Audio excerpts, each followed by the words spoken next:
Witajcie w kolejnym fotozwiadzie. Ja mam na imię Jan i mówię do Was z Norwegii.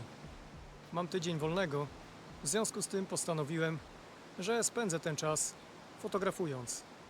Wybrałem się więc na małą fotowyprawę. Plan jest taki, że spędzę w terenie jakieś 4-5 dni. Zobaczymy, co z tego wyjdzie. Na razie przyjechałem do pierwszego z zaplanowanych miejsc. Miejsce to nazywa się Omotan.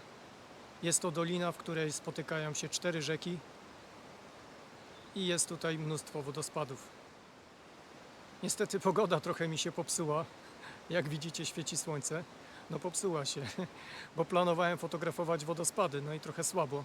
W tej chwili jest samo południe, poczekam do wieczora, pochodzę trochę i wtedy zrobię jakieś zdjęcia. Najpierw planuję pojechać w górę tej drogi, bo chcę Wam pokazać całą dolinę z góry. No i tam już jest pierwszy wodospad. No to ruszamy za owcami. Droga jest trochę kręta, no i muszę uważać na owce, ale myślę, że jakoś dojadę. No teraz będę musiał chwilę jechać bardzo wolno, ponieważ owieczki są właśnie przede mną. Nie chcę rozjechać tych maluchów.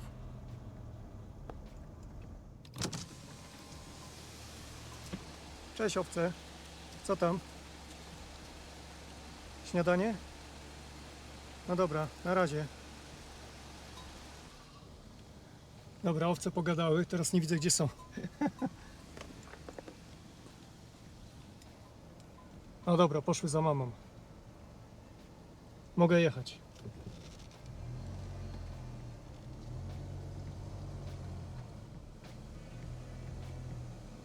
Dalej matka, zabieraj tą dzieciarnię, bo ja muszę jechać.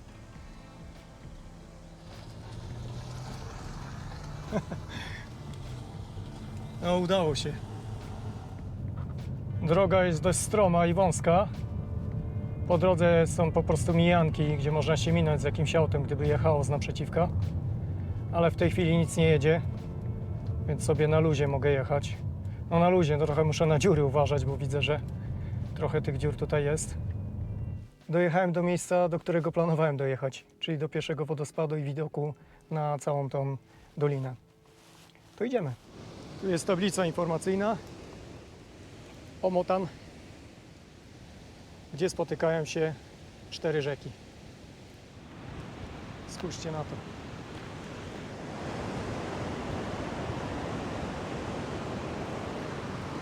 Pięknie, prawda? I tam mam zamiar iść. Tam jest jeden wodospad. Następnie jest kolejna trasa do kolejnego wodospadu. A tutaj jest jeden z większych wodospadów, który widać jako pierwszy. Ja nie wiem, czy będzie mnie teraz słychać. Widać, że są duże ilości wody, bo cały czas jeszcze śnieg topnieje, którego w tym roku w górach było naprawdę dużo.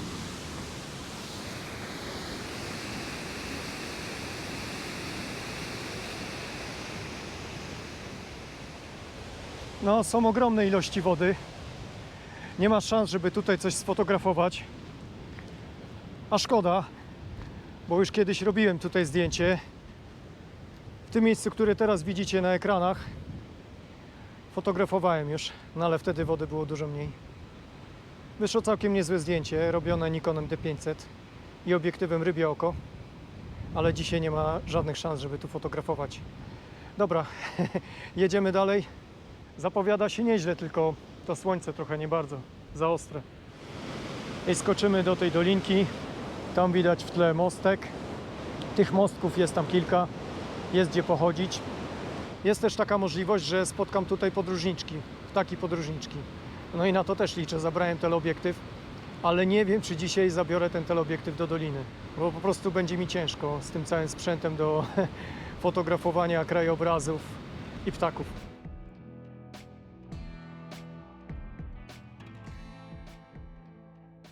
Dotarłem do głównego parkingu. 50 koron. A co, szarpnę się, nie? Co my tu mamy? O, jak ładnie. Są mapki, jest informacja po angielsku. Super. No i nowoczesność. Tu można zapłacić w automacie. Kartą oczywiście. parkowanie. 3 dni karta wędkarska dla rodziny 300 koron, parkowanie 50 koron. 1 dzień wędkowania 100 koron. Tu jeszcze jest zaklejone 60 koron za drogę, która w tej chwili jest zamknięta. Jest zamknięta, ponieważ jest jeszcze dużo śniegu, no i jest zagrożenie też osuwisk. Kamienie po prostu mogą się osunąć na drogę. W końcu się zebrałem i spakowałem sprzęt z auta, no bo nie mogłem się zdecydować, zabierać teleobiektyw czy nie zabierać. Zdecydowałem, że zabiorę. Namówiły mnie do tego wiewiórki, które tutaj skakały po drzewach. No nie mam ich zdjęć, bo uciekły, bo oczywiście pakowałem się 1,5 godziny. Coraz gorzej ze mną, im starszy, tym gorzej. W każdym bądź razie zabrałem troszeczkę mniejszy plecak. Przepakowałem większość sprzętu z dużego plecaka, żeby nie dźwigać tego. Zabrałem 2 aparaty. Nikona D500, którego mam podczepionego do obiektywu 500 mm. I Nikona D780, którego mam w tej chwili w plecaku. I tym aparatem mam zamiar fotografować jakieś krajobrazy. Aczkolwiek w tej chwili, to jak widzicie, trochę jest mocne słońce do tych krajobrazów. Ale zanim ja dojdę do tych miejsc, do których chcę, to myślę, że już będzie odpowiednie światło. A teleobiektyw zabrałem, bo jak wspomniałem, były wiewiórki. Słyszałem też już dzięcioły. No liczę cały czas na tego podróżniczka. A tymczasem czeka mnie dojście do pierwszego wodospadu, a potem zobaczę, na ile wystarczy mi dzisiaj siły i czasu. Jest cudownie. Ja narzekam, że jest słońce, ale nie, no cieszę się, tego słońca długi czas nie było. Nadzieje są, a co z tego wyjdzie, to zobaczymy. Na razie idzie się bardzo przyjemnie, bo idę z góry na dół. Schodzę do doliny, gdzie będzie widok od razu na pierwszy z wodospadów, który, jak widzieliście wcześniej u góry, będzie wyjątkowo imponujący, ponieważ ilości wody są bardzo duże. Tam daleko widać drugi z wodospadów, do którego mam nadzieję dzisiaj dojdę, no ale to się okaże. A tymczasem będziemy schodzić na dół. To jest ta przyjemna część drogi. O, już widzę jakiegoś ptaka fajnego. Mogę mieć dzisiaj problem, nie będę mógł się zdecydować. Fotografować zwierzaki, czy jednak wodospady. Pięknie, w końcu jest wiosennie. Tu już za drzew widać wodospad. Ale żeby było go widać w pełnej okazałości, to muszę zejść na dół. Pięknie ptaki śpiewają. No nie da się mówić, wszędzie są ptaki. Przepraszam, ale no rozpraszają mnie te latające stwory. Dobra, nie zwracam na nie uwagi. Specjalnie wybrałem początek tygodnia, bo mam nadzieję, że nie będzie tutaj tłumów, ponieważ za chwilę zbliża się długi weekend w Norwegii i wtedy na pewno będzie tu pełno ludzi. A ja nie lubię, jak jest dużo ludzi. Po co w tłumie, jak można samemu? No dalej mnie to takie rozpraszają. O, ale fajnie, tu jeszcze śnieg leży. Zaraz wejdę na dół, wam go pokażę. Rewelacja.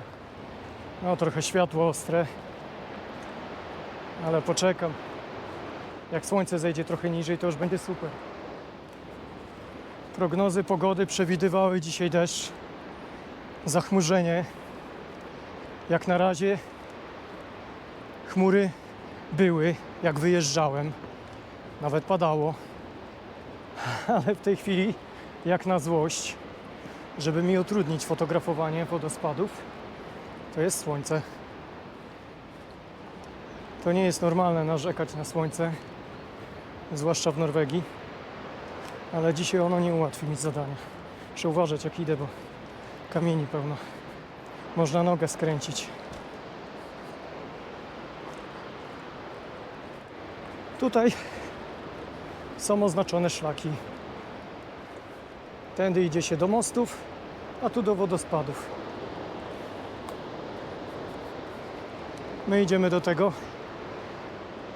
Fantastyczny widok. Tam u góry byłem przed chwilą, a teraz widzicie ten sam wodospad z nieco lepszej perspektywy. Po prostu bajeczny widok. No, tu jest zimno, ale to od tego wodospadu tak zimno. Patrzcie, ile śniegu. A to połowa maja. A ja tu chciałem w kwietniu przyjechać. Nie ma szans, nie dostałbym się.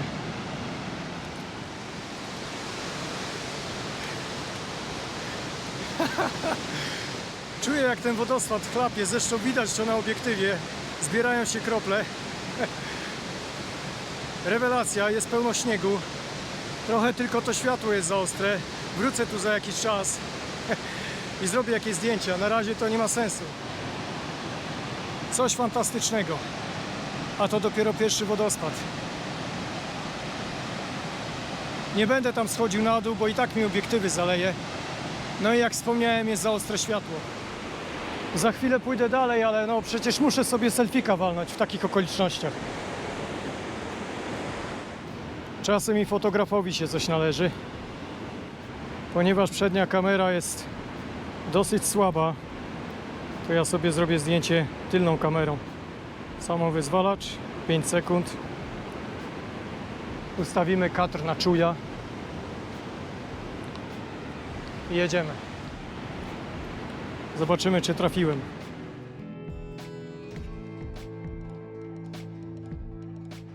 No, jak na zdjęcie bez celowania może być. Centralnie, ale na Insta będzie dobrze. No właśnie, trzeba przecież w pionie zrobić. Ja nic się nie znam.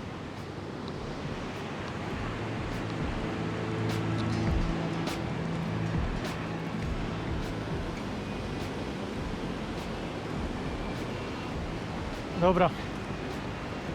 Trochę prywaty było. Czas ruszać dalej.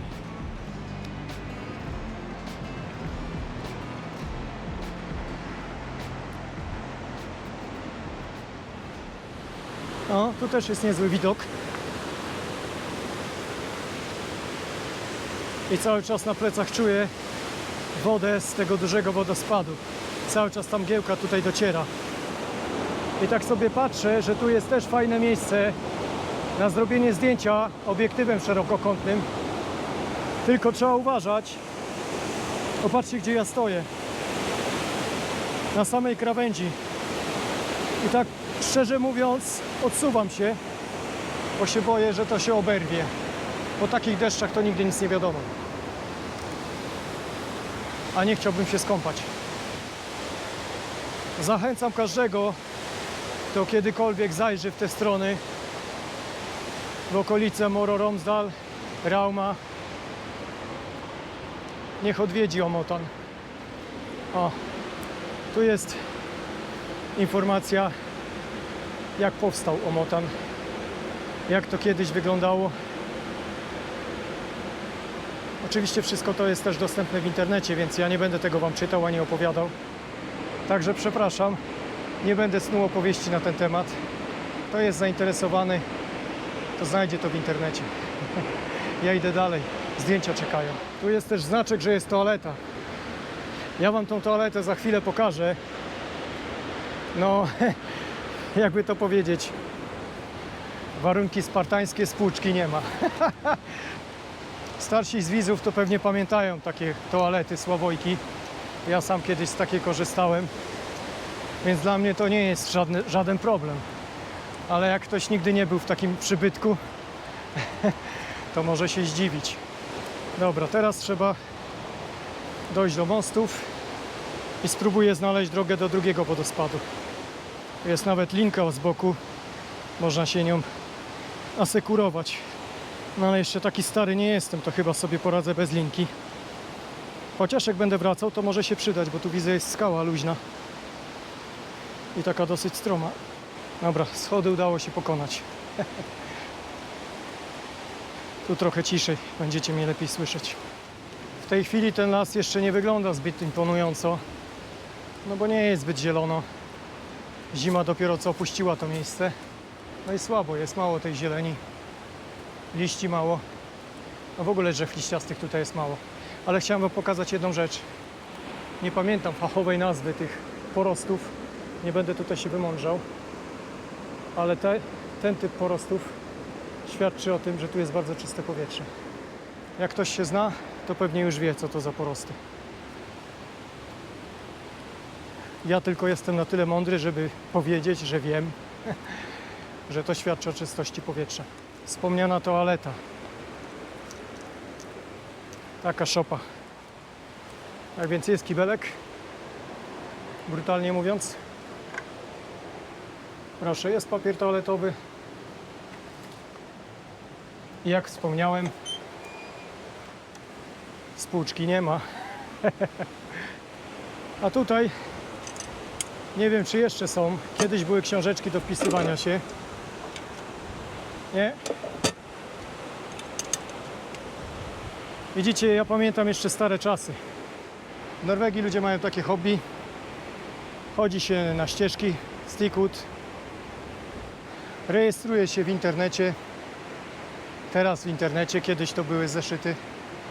I wiadomo kto był, kiedy był, gdzie był. Fajna sprawa. Po prostu się rejestruje ten kod i za pomocą aplikacji zapisuje odwiedzone miejsca w internecie. Tu jest fajna ścieżka, można się dużo dowiedzieć o tym miejscu. Nie tylko są tutaj zwierzęta i te wodospady, ale też bardzo bogata roślinność. Tu jest kolejna tablica mówiąca o tym, jakie rośliny tutaj występują. Ja się na botanice nie znam, więc nie będę się też mądrzył. A teraz trzeba przejść przez most i iść dalej. Oczywiście nie wytrzymałem, musiałem się na chwilę zatrzymać. I już jakiegoś brodźca zobaczyłem. Nie będę go ganiał. Fajny ten mostek, wąski. O, patrzcie, jak w Szreku. O nie, ja w dół patrzę. Słuchajcie, ten mostek jest na takich linkach. Mam nadzieję, że je widać na GoPro. I zaraz wam coś pokażę.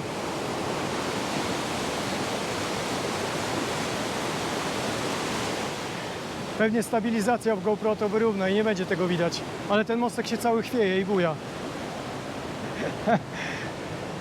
Więc można się przestraszyć. No fajny, fajny. Może nie dla każdego, ale mi się podobało. Rzekłbym nawet, ja chcę jeszcze raz. Muszę teraz spojrzeć, gdzie mam się udać. To jest parking, z którego przyszliśmy. Tutaj.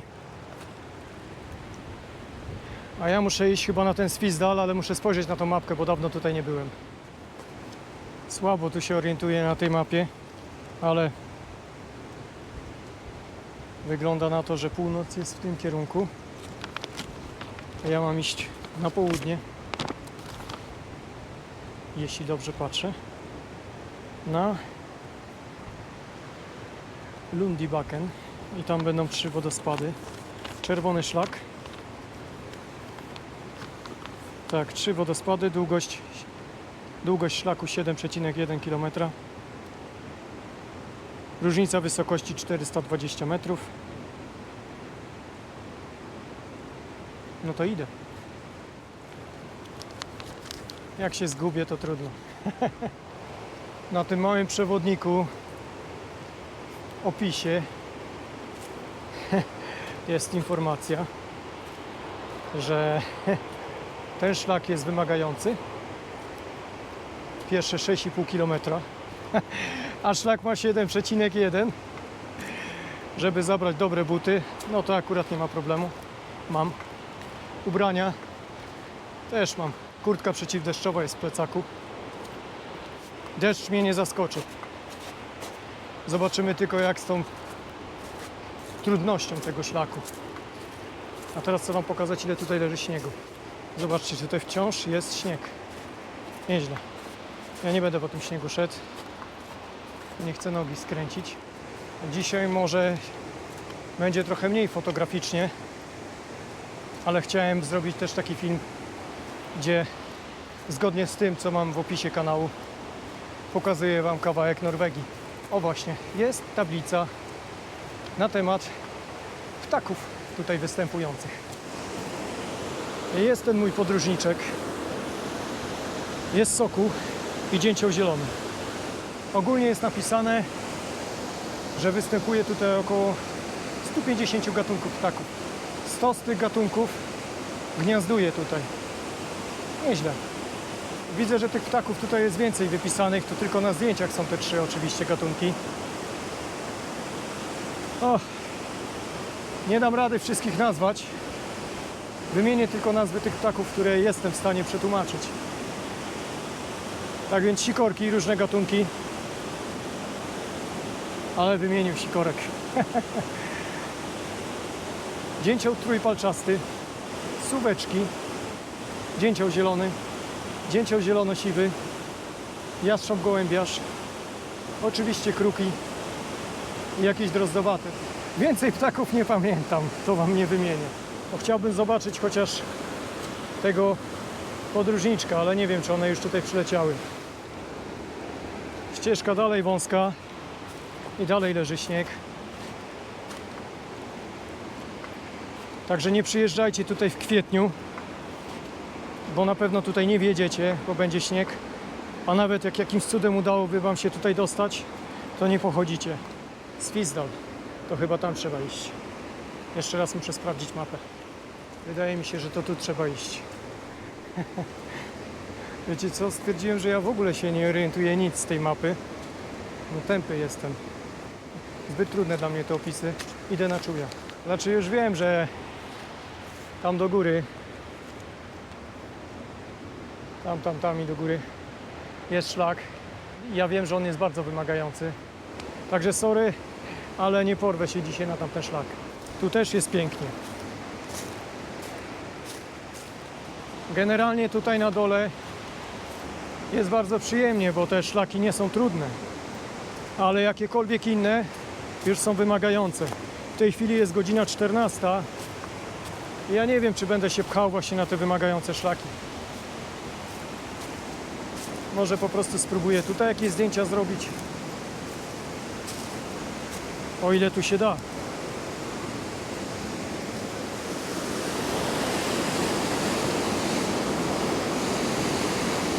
No dałoby się, tu nawet byłby fajny kadr. Ale nie teraz. Wrócę tutaj, jak będzie troszeczkę słabsze to światło, bo za ostre to słońce. Pójdę kawałek dalej. W opisie jednego z tych szlaków, który widziałem w tym przewodniku, który wziąłem sobie na początku mojej wycieczki, było też napisane, że jest wymagający i że najlepiej jakby ktoś tam na końcu podjechał autem i zwiózł człowieka z powrotem do parkingu. No ja nie mam takiej osoby, więc pewnie dzisiaj tam nie pójdę. Bo musiałbym po prostu wracać tą samą trasą wymagającą. Pójdę sobie teraz tą trasą i zobaczymy, co tutaj jest. Może jakieś ptaki w lesie. Nie wiem, czy to dobrze, że ja się tutaj pcham.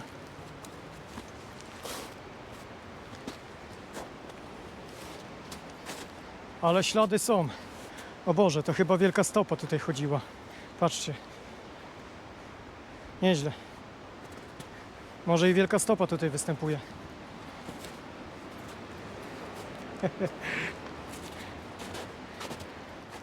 Nieważne, człowiek czy wielka stopa, ktoś tutaj chodził, znaczy, że jest po co.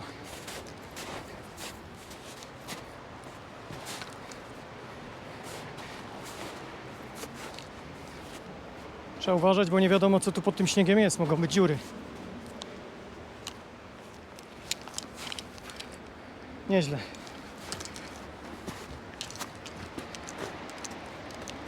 No nie sądziłem, że tutaj jeszcze będzie tak zimowo. Bardziej byłem przygotowany, że jak pojadę w Góry Dobre, no to tam będzie śnieg.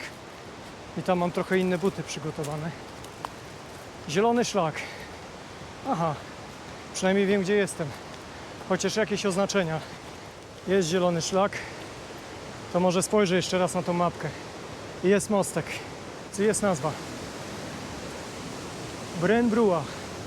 To chyba jednak się przeproszę jeszcze raz z tą mapką. Brenbrua. Okej.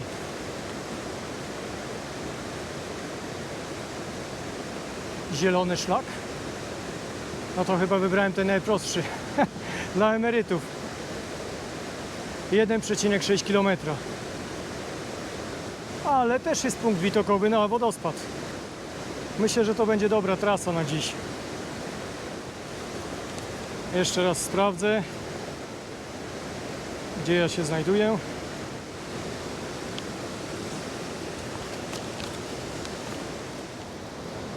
Trochę zgłupiałem przed chwilą, bo tu jest napisane żółty szlak, a na moje to słupek był na zielono. Aż się wrócę.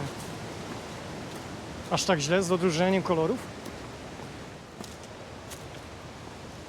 Nie no, zielony. Ciemny. Chyba. Ale szlak żółty. No i fajnie. Żółty czy zielony, nieważne, idziemy. Kolejny fajny mostek. Też się buja. I też są dziury. No elegancko się buja. Super.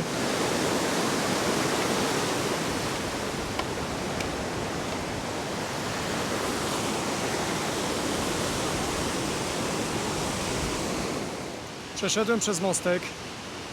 No i myślałem, że ja sobie tutaj na łatwiznę wzdłuż rzeczki przejdę. A tu się okazuje, że nie. To trzeba iść tu i tam do góry. Więc nie będzie wcale tak łatwo, jak myślałem.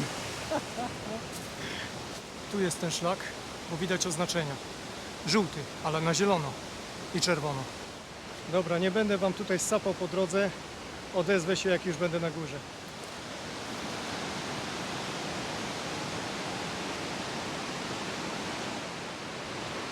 Jestem być może tak gdzieś w połowie drogi. Zatrzymałem się na chwilę. Tu też jest fajny widok. I widziałem muchołówki żałobne. Tutaj w lesie. Dwie. Ale uciekły. Zobaczymy, może udaje się sfotografować. Tu jest widoczny jeden wodospad. A tu jest widoczny z boku kolejny. Pięknie. A ja muszę iść teraz tym wzgórzem tutaj i prawdopodobnie dojdę do jakiegoś lepszego miejsca, lepszego punktu widokowego, gdzie będę mógł widzieć ten wodospad. A dalej zobaczymy. Może te muchołówki jeszcze da się złapać? O, właśnie jedna przelatywała. Bo na razie, jeśli chodzi o ptaki, to słabo, tylko dźwigam ten teleobiektyw. Takie życie. Ale będzie dobra zaprawa przed wizytą w Górach Dobrych. Czas na górę.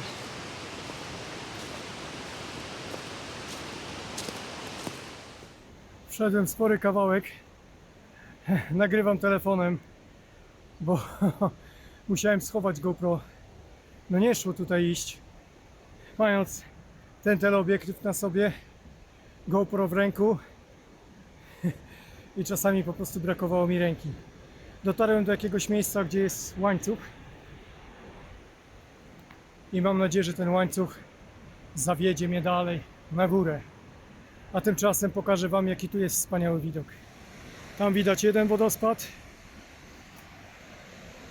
tam daleko widać drugi i góry, a tu jest trzeci, do którego mam nadzieję dojdę tym szlakiem. Podążajmy za łańcuchem.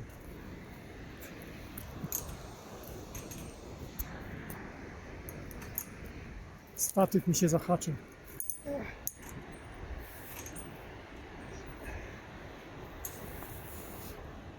No nie ma lekko, jak się tyle sprzętu zabiera ze sobą. Jak na razie bezużyteczny, ale przyda się. Jak mówiłem, podążajmy za łańcuchem.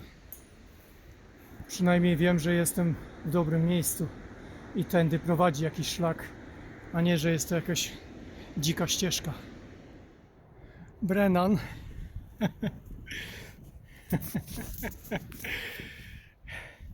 To ja już wiem, gdzie jestem.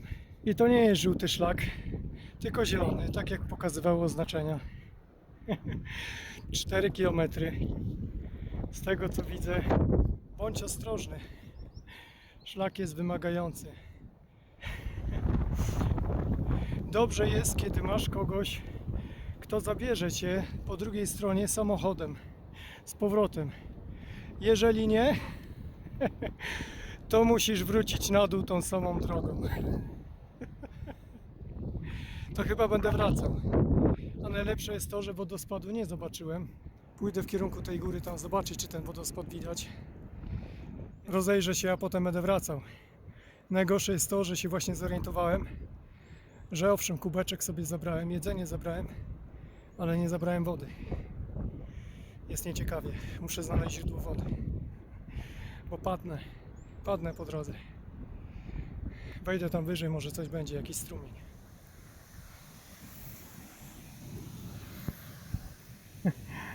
Tragedia. Okazało się, że czekolada i batoniki też zostały w samochodzie. Pożywiłem się garścią orzechów, a teraz znalazłem jakąś owczą ścieżkę i słyszę dźwięk wody. To chociaż się wody jakiś napije. Uratowany, z pragnienia nie padnę. Jest woda. Pytanie tylko pić czy nie pić. Może się okazać, że jutro będą rewelacje żołądkowe. Zaryzykuję. Człowiek nie wielbłąd, pić musi. Nie śmierdzi.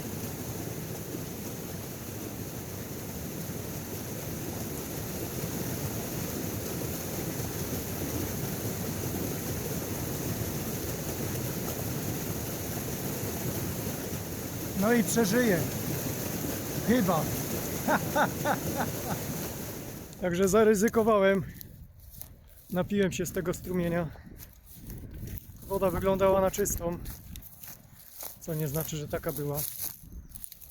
Jak dostanę biegunki, to najwyżej szybciej będę biegł na dół. Teraz czeka mnie 4 km drogi powrotnej. Trzeba uważać. Kończę zaraz nagrywanie, bo tu jest trochę stromo i niebezpiecznie. I na tej suchej słomie można po prostu pojechać. Jak zejdę na dół, zatrzymam się przy wodospadzie i wtedy już światło powinno być na tyle łagodne, że zrobię sobie zdjęcia i wtedy pomyślę, jaką trasę obrać jutro, czy w ogóle jutro będę się jeszcze tutaj kręcił, czy od razu pojadę na wycieczkę w Góry Dowre. Zobaczymy. Chyba że złapie mnie biegunka.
Powoli już wracam na parking.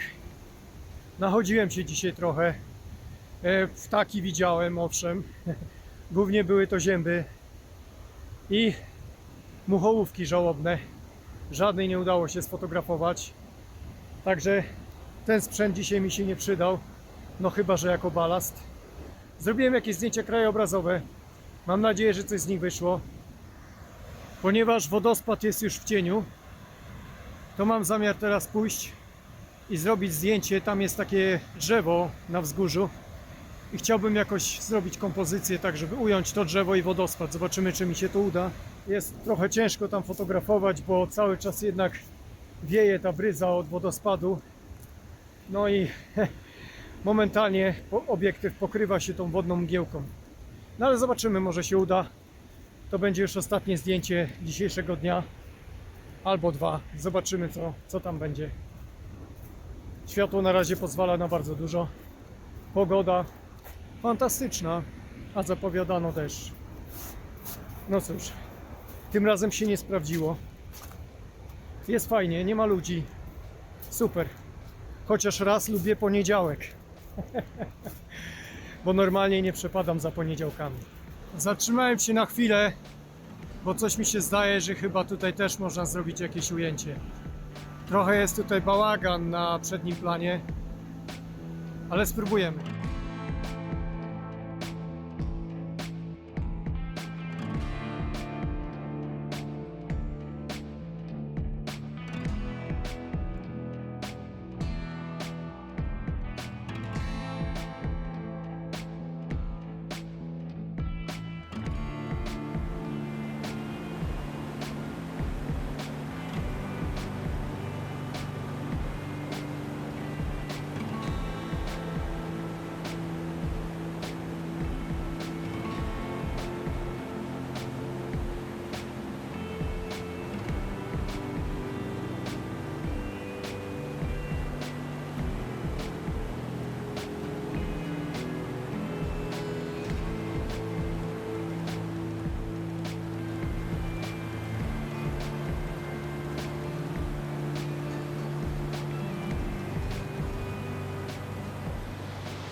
No dobra, fajnie było, ale się skończyło.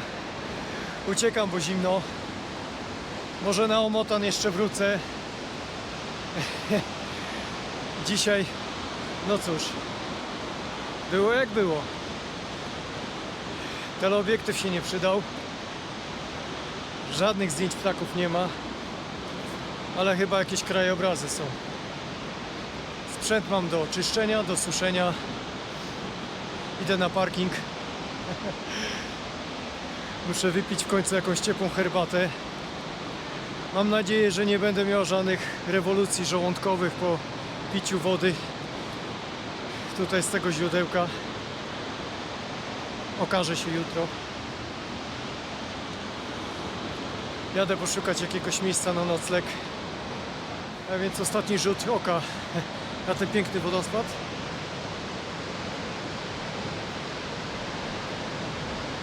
No jest cudowny.